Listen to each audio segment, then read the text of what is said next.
இந்த ரைஸ் என்ன பாவம் செஞ்சுச்சோ தெரியல. நம்மகிட்ட இருக்க பெரிய மூட நம்பிக்கை என்ன தெரியுமா? ரைஸ் சாப்பிட்டதால தான் சுகருக்கு மாத்திரை போடுறாங்க, ரைஸ் சாப்பிட்டு தான் இன்சுலின் போட்டுட்ருக்கோம் அப்படின்னு. நான் ஒரு கேள்வி கேட்குறேன், பதில் சொல்கிறீங்களா? வட இந்தியாவில் அவங்க ரைஸ் சாப்பிடவே மாட்டாங்களே, என்னைக்காவது உள்ள தான் சாப்பிடுவாங்க. வட இந்தியாவில் எத்தனை பேர் சுகருக்கு மாத்திரை போடுறாங்க, எத்தனை பேர் இன்சுலின் போட்டுட்ருக்காங்க? கமெண்ட்ஸில் எழுதுங்க சார். இன்னொரு பெரிய மூட நம்பிக்கை, நடைபயிற்சி மட்டும் பண்ணால் போதும், சுகர் மாத்திரையை நடத்திடலாம், ப்ரெஷர் மாத்திரையை நடத்திடலாம், இன்சுலின் நடத்திடலாம் அப்படின்னு. அப்படி யாராவது நடத்தியிருக்காங்களா? நல்லா கேட்டுடுங்க. 1 கிலோமீட்டர் நடைபயிற்சி பண்ணினா கூட 40லேருந்து 50 கேலரி மட்டும்தான் எரிக்க முடியும். அதனால் நடைபயிற்சி மட்டும் பண்ணி எந்த மாத்திரையும் நடத்த முடியாது, இன்சுலின் நடத்த முடியாது, வெயிட்டு கண்டிப்பாக குறைக்க முடியாது. பேப்பரில் எழுதி வச்சுக்கிடுங்க, ஓகேவா?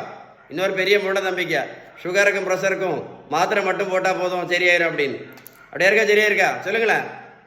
இதுதான் இப்போ ரொம்ப ஃபேமஸ். சிறுதானியம் மட்டும் சாப்பிட்டா போதும், சுகர் மாத்திரை நடத்திடலாம், இன்சுலின் நடத்திடலாம் அப்படின்னு. அப்படி யாராவது நடத்தியிருக்காங்களா? சொல்லுங்களேன். யாராவது நடத்தியிருக்காங்களா? சொல்லுங்கள். யாராவது ஒரு ஆள் நடத்தியிருந்தா சொல்லுங்கள். வெந்தயம், ஆவாரம்பூ, கொய்யா இலை, கிரீன் டீ, கரிஞ்சீரகம், கருவேப்பிலை, நெல்லிக்காய் ஜூஸ், நாவல் பழம், இதெல்லாம் நல்லது தான். நான் என்ன கேட்குறேன்னா, இதெல்லாம் சாப்பிட்டதுனால யாராவது சுகர் மாத்திரை நடத்தியிருக்காங்களா? இல்லை யாராவது பிபி மாத்திரை நடத்தியிருக்காங்களா? இல்லை யாராவது கொலஸ்ட்ரால் மாத்திரை நடத்தியிருக்காங்களா? இல்லை யாராவது இன்சுலின் நடத்தியிருக்காங்களா? சுகருக்கு ஒரே ஒரு மாத்திரை போட்டுட்டு இருந்த சுகர் பேஷண்ட் இப்போ சுகருக்கு மட்டும் 3 மாத்திரை சாப்பிட்டுட்டு இருக்காங்களே.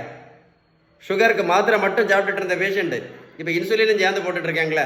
வெந்தயம், கருவேப்பிலை, கரிஞ்சீரகம், கொய்யா இலை, மாங்காய் இலை, சிறுதானியம், நாவல் பழம், கிரீன் டீ. நல்லா கேட்டுடுங்க. மருத்துவத்தில் உள்ள ஸ்டாண்டர்ட் புத்தகம் ஹாரிசன்.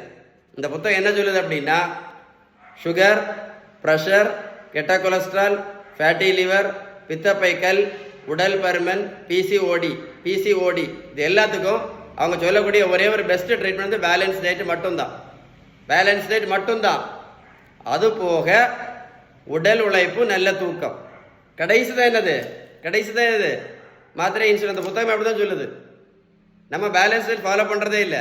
அதனால் புத்தகம் என்ன சொல்லுதுன்னா, பேலன்ஸ் டயட் ஃபாலோ பண்ணலை அப்படின்னா எந்த நோயும் கண்டிப்பாக நிரந்தரமாக சரி பண்ண முடியாது அப்படின்னு இந்த புத்தகம் தெளிவாக சொல்லுது.